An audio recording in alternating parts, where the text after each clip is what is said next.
let's talk about a couple of little tools and theorems from Calculus 1 that can be useful in our integration of basic functions. So the first one I want to talk about here are integrals of symmetric functions. So an even function, we define an even function to be a function that f of negative x is equal to f of x. So, the ones I can think of really quickly are nice illustrations of even functions would be y equals or f of x equals any even powered. So like x squared. So think of x squared. That's the simplest and easiest even function to think of. If you think of x squared, it is an even function. When we look at x and we look at the opposite of x, negative x, the output values are the same. So those output values are the same, f of x and f of negative x.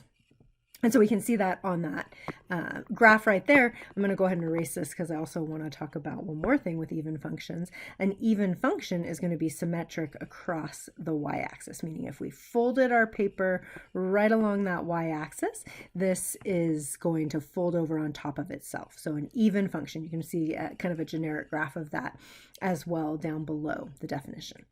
So what happens with even functions is it turns out that if we're going to integrate from it actually has to be on a symmetric interval. So if we take an even function, a symmetric function on a symmetric interval from negative a to a, and we take the integral, then for even functions, notice what happens is we get twice the integral of taking it just from 0 to a. And that can often be really useful because integrating from 0 to a, plugging in 0 into our integral is oftentimes going to be easier than plugging in negative a. It can shortcut the work a little bit. And so you can sort of see the logic of that. You can see it on both graphs that we have right here. But if you think about what does it mean when you take an integral, you are looking for that net area from the function to the x-axis. And so I highlighted it here for x squared, and you can see it in blue on the generic graph down below. But what happens is in a symmetric function, an even function, where the symmetry is even, that area on either side of the y-axis is equal. So if we find just 1/2 of it from 0 to a, in this case I wrote x when we were talking about it, we could think of that as an a, from 0 to a, and then we double it, we would find the integral or the net area. So that's for even functions. So we can shortcut our work a little bit. Let's go ahead and bubble that in. That is a nice result if we have an even function. And then if we have an odd function, let's talk about what an odd function is first. An odd function is defined as a function where f of negative x is equal to negative f of x. And similar to thinking about that x squared, that most basic of even functions above, let's think of the most basic odd polynomial. X to any odd power will be an odd function. So let's look at f of x equals x cubed is a nice little illustration. And y equals x cubed, the cubic function looks like this.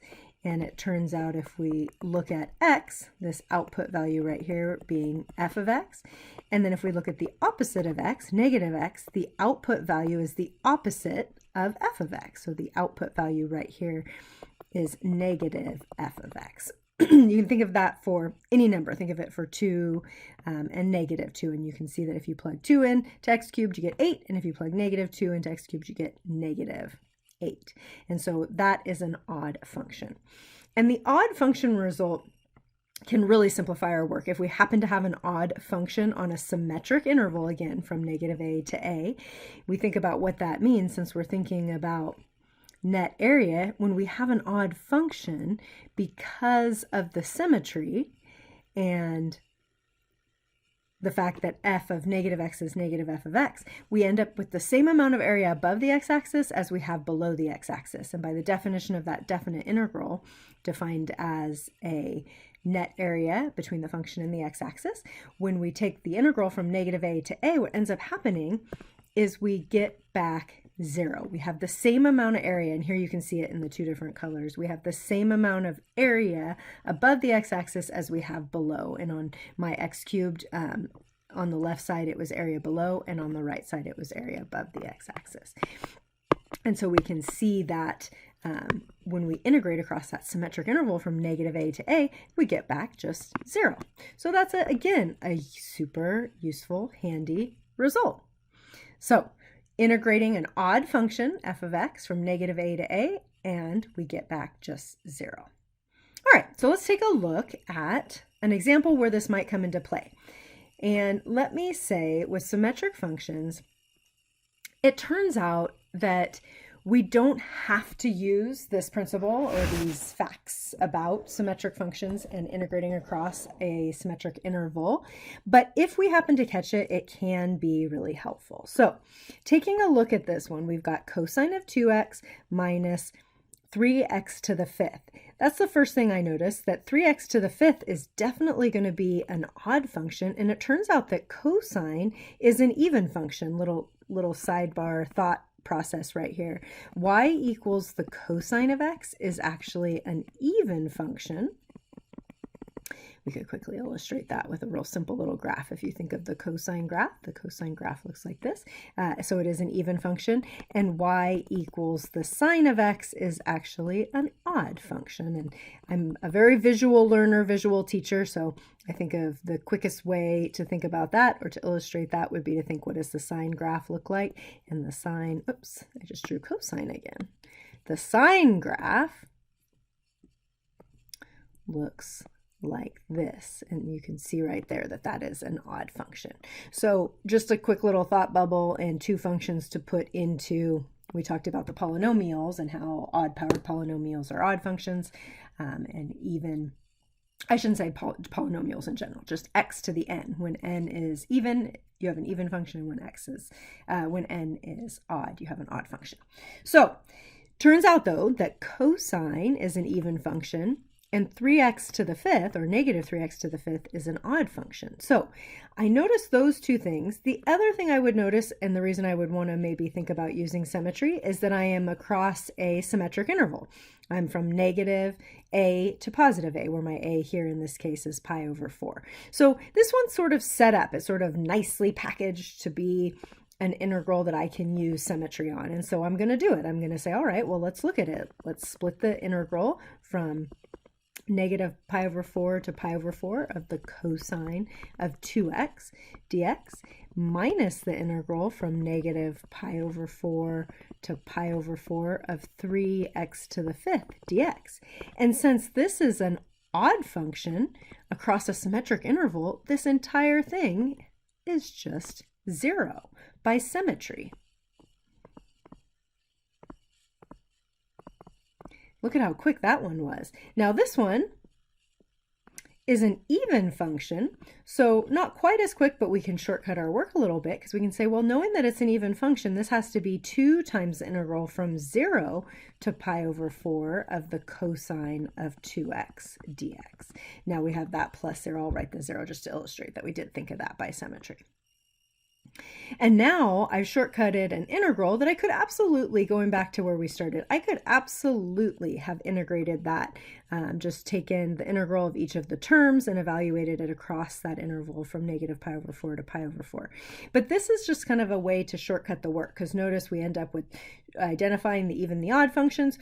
Quickly, the odd function goes to 0, the even function becomes double the integral from 0 to pi over 4, and now I can just integrate that piece. So that's 2 times, well, the integral of the cosine is the sine. We have that 2x, so that's the sine of 2x, but I have to adjust for that. Going back to a previous video, that's a little k times x. So I adjust for that constant multiple of k by dividing by 2, and then we're evaluating it only from 0 to pi over 4. And then the 2's cancel, and so I'm really just looking at the sine of 2 times pi over 4 minus the sine of 2 times 0.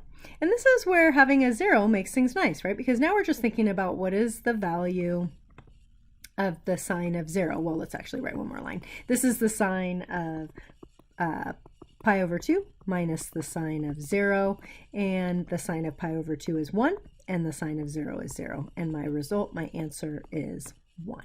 And there I've used symmetry to simplify a little bit of work and make my integration a little bit faster. Again, let me mention one more time. Let's try to get both of those types of symmetry on the screen here.